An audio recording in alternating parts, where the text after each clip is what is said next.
إمام أحمد رضي الله عنه الله رزقه للسنة شاقيق جاء خليفه شا توخ سوالا ويشغل أما إيوال جايامي اشتغل سوا شيكي سنة شي بيك دل ويشغلائز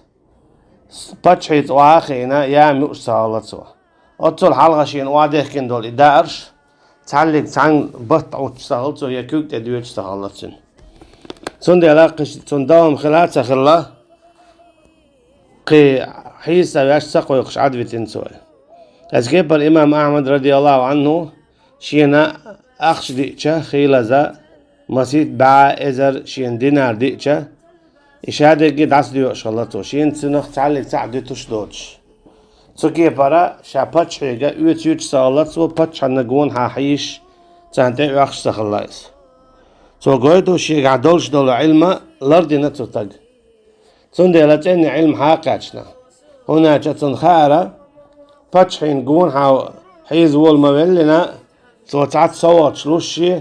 سو تعت حوشي تحت إحارة تنتعم ديش خيناها تنتومنا مكش دوتك مكش دو أولش مكش ديك مكش دوتو أولش دوت عجت سو باتش حين ديز قميال دعول لديلا علم تق قشيه إيش تدعول ولا بقوة يوتن ديرا سو باتش حيث تعلق تعيوع متك يرقلو ليل تدير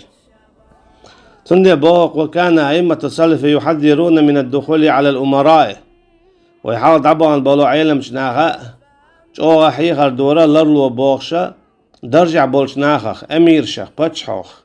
والجلوس معهم اشتتات أخي شرخة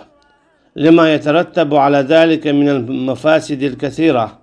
هنا دق زيخل ديلا علم تقنا درجع بولش ناخة أخي شرخ